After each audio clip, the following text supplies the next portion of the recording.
The rain came down in sheets against the tall windows of Adelaide Cottage, blurring the soft evening lights inside into smudges of gold. It was a sound Princess Charlotte usually loved, a cozy drumming that made her bedroom feel like the safest little ship in a wild sea.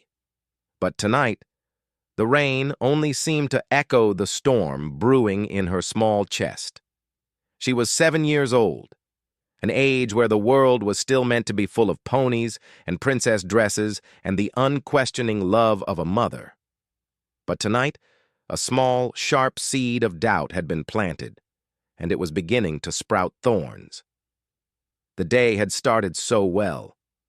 A visit to the stables with her brothers, the thrill of watching George tentatively pat a huge, gentle Shire horse, and the joyous chaos of Louis chasing pigeons across the wet grass. Her mother, Catherine, had been there, and her laughter bright and genuine, wiping mud from Louis's chin with a tissue she magically produced from her pocket. She was the center of their world, the warm, steady sun around which their small family orbited. To Charlotte, she was simply Mummy, the most beautiful, kind, and important person in the entire kingdom. The trouble began at a small birthday party for a school friend in the afternoon. It was held in a grand house not far from Windsor, filled with the children of aristocrats and family friends. While the adults sipped tea in a separate drawing room, the children were left to their own devices in a magnificent playroom, its shelves lined with antique dolls and complicated board games. Charlotte, comfortable in her own skin and with a natural air of command, was playing a game of snap with a few other girls.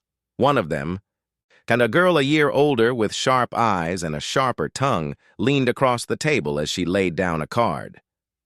"Your mummy was very sick, wasn't she?" The girl, whose name was Penelope, stated, rather than asked.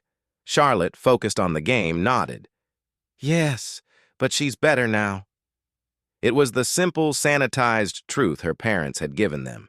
Mummy had been poorly, needed lots of rest and special medicine, but the doctors had helped her get all better. Penelope's lips curved into a smug, knowing smile. "That's not what I heard. I heard she was so sick she almost died. And I heard it's the kind of sick that can come back. It's in her insides."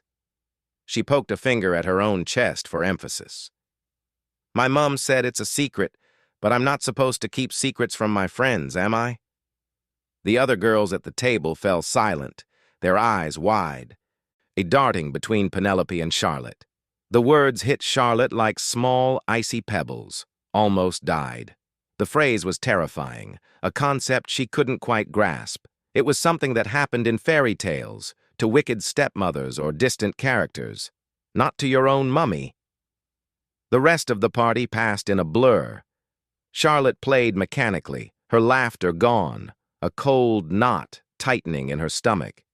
She kept looking at Penelope, who now wore an expression of self-importance, as if she held a terrible, powerful secret. The car ride home was quiet. Charlotte stared out the window, the rain-streaked landscape a watery smear of greens and browns.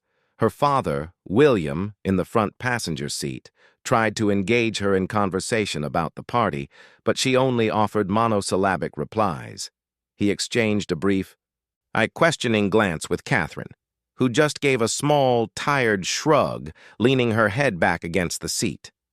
She had been quieter than usual lately, Charlotte now noticed, a detail that had previously escaped her, but now seemed glaringly, frighteningly significant. Back at the cottage, the familiar rhythm of the evening routine felt different, fragile.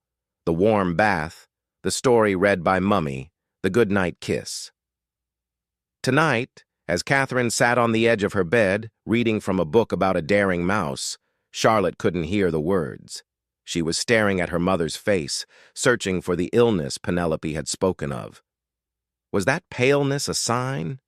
Was the slight tiredness around her eyes the mark of the sick that can come back? "Charlotte, did you hear the question?" Catherine's gentle voice broke through her trance. "Shall we stop here for tonight?" You seem a million miles away, my love." Charlotte just nodded, her throat tight. Catherine leaned in, her familiar lavender scent enveloping her daughter, and pressed a long, soft kiss to her forehead.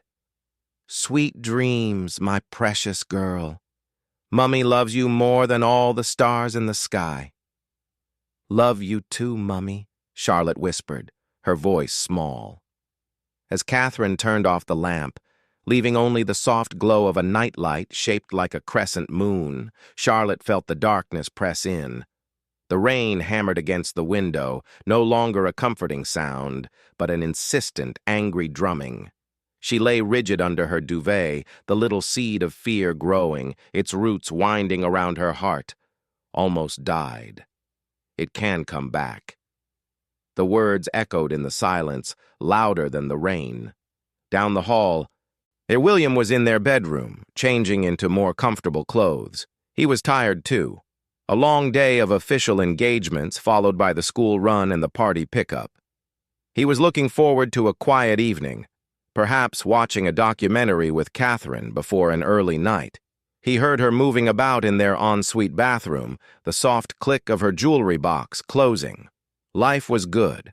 Life was stable. His family was safe. Catherine came out, already in her pajamas, her face washed clean of makeup.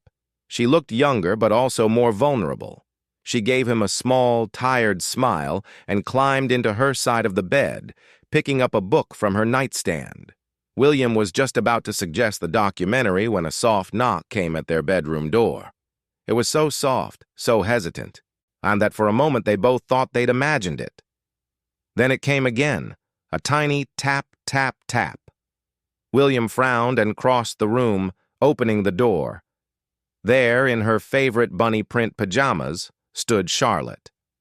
Her face was pale, and her eyes, even in the dim light from the hallway, were red-rimmed and swimming with unshed tears. "Charlie, what's wrong, darling? Bad dream?" William asked, his voice immediately soft with concern, crouching down to her level. Charlotte didn't answer. She just walked past him, straight into the room, and climbed onto their large bed, burrowing herself against her mother. Catherine's book was instantly forgotten. She wrapped her arms around her daughter, a look of deep worry on her face. Hey, what's all this?" Catherine murmured, stroking her daughter's hair. "You're shaking. Tell Mummy what's happened." For a long moment, Charlotte just pressed her face into the soft cotton of her mother's pajama top, breathing her in. Then, in a muffled, tear-thick voice, the words tumbled out. "Penelope, at the party. She said you were so sick you almost died. She said it was a secret, but she told me. She said the sick is in your insides and it can come back." The words hung in the air, sharp and jagged. William felt his blood run cold, a jolt of pure, protective fury mixed with a deep, sinking dread. He straightened up, his jaw tight. Catherine, however, remained perfectly still for a second, her face a mask of controlled emotion before it softened into an expression of profound love and sorrow. She cupped Charlotte's tear-streaked face in her hands, forcing her daughter to look at her. "Oh, I'm my darling girl," she whispered, her own voice thick with emotion. "Oh, my sweet, brave girl, listen to me. You listen to Mummy's voice, okay?" Charlotte sniffled, trying to focus on her mother's calm, steady eyes. "A long time ago," Catherine began, her voice slow and deliberate, choosing each word with the care of a master craftswoman. "Mummy did have a poorly inside. It was a very serious poorly, and the doctors had to work very, very hard to help me get better. And they did. They were brilliant. They took the poorly away. But Penelope said it can come back," Charlotte whispered, the fear raw in her voice. Catherine's gaze didn't waver. "Sometimes, for some people, it can, and because of that, Mummy has to go for special checkups with the doctors. They are like MOTs for my body, just like Daddy takes the car for checkups. They make sure everything is running perfectly. They make sure the poorly hasn't even thought about coming back. And so far, every single time, they have told me I am fit and healthy and strong. She pulled Charlotte closer, resting her chin on the top of her head. The most important thing for you to know, the only truth that matters, is that I am here, right now. I am your mummy, and I am not going anywhere. I have the very best doctors in the whole world looking after me, and I have the very best family in the whole world to love me. That's my secret weapon. William moved then, sitting on the edge of the bed and placing a large, warm hand on Charlotte's back. He added his own reassurance, his voice rougher but just as loving. What Mummy says is true. We are a team, the 5 of us, and we look after each other. If there was ever anything to worry about, Mummy and Daddy would tell you. Not a mean little girl at a party. We are your safe place. We will never ever lie to you about something this important. Charlotte looked from one parent to the other, searching their faces for a hint of deception. She found none. Only love and a fierce, protective honesty that slowly began to melt the ice in her chest. Why did Penelope say it was a secret? She asked, a final flicker of confusion. Because some people don't understand that some things are private for a family, Catherine explained gently. We talk about our feelings and our worries with each other because we love each other. But we don't have to share our private family business with everyone. Penelope's mummy told her something that wasn't hers to tell, and Penelope used it to try and hurt you. That was very wrong of her. The only secret we keep is how much we love each other. And that's a secret we're happy to shout from the rooftops. A tiny, wobbly smile touched Charlotte's lips. Catherine kissed the top of her head again. Now, how about we have a special sleepover tonight? You, me, Daddy, and Wolfie?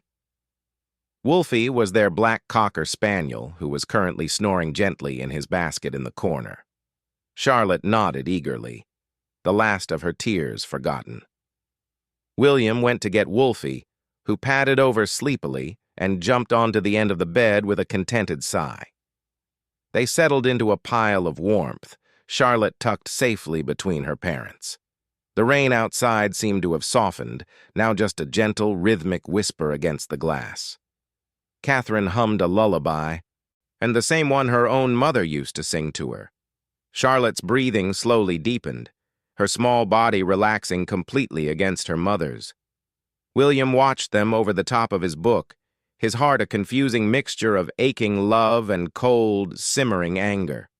The anger wasn't at Penelope, a child who didn't know better, but at the world that had to be so cruel, so careless with the innocence of his child. He looked at his wife, her face peaceful in sleep, the moonlight catching the few strands of silver in her hair. She was a warrior, he thought, a beautiful, loving warrior who had faced down death and won, and was now using her quiet strength to protect their daughter from the terrifying shadows of that battle. He knew the fear that had just touched Charlotte's life was a new, permanent resident in the world. It couldn't be evicted, I only managed. But tonight they had built a fortress around her, with honesty, with love, with the simple, profound comfort of a family curled together against the night. He leaned over and pressed a gentle kiss to Charlotte's hair, then another to Catherine's temple. She stirred slightly, a small smile gracing her lips. In the quiet of the cottage, with the rain as their lullaby and the dog snoring at their feet, the family slept.